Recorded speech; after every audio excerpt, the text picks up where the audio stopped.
Début d'un 48 heures de grève pour les membres de la FIC-CISAT qui sont dans une impasse avec le gouvernement du Québec dans la négociation de leurs conditions de travail.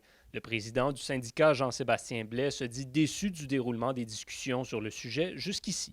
Au niveau de la table, ça ne bouge pas. On a des plantes vertes, des gens qui n'ont pas de mandat en avant de nous, qui ne sont pas là pour négocier. Donc, ça stagne, puis nos membres n'accepteront pas un recul sur leurs conditions de travail. Donc, le gouvernement va devoir démontrer sa bonne foi. Les professionnels en soins réclament des meilleures conditions de travail que ce qui leur a été proposé lors des dernières négociations, notamment du côté salarial et de la rétention du personnel dans le réseau public.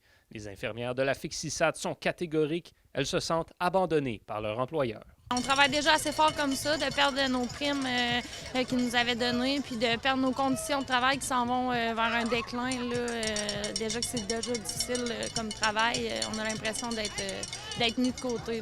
C'est important de supporter nos gens. C'est important. On a donné du temps.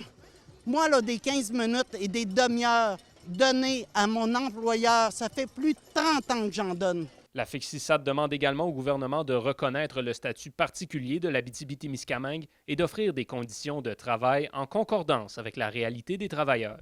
On l'a vu durant la pandémie, on a eu des incitatifs qui ont été particuliers à la région. On paye encore les agences de placement plus cher pour venir travailler en région qu'ailleurs au Québec, mais pour nos professionnels en soins, il n'y a rien sur la table concrètement. Et c'est ces femmes-là qui tiennent le réseau à bout de bras depuis de nombreuses années.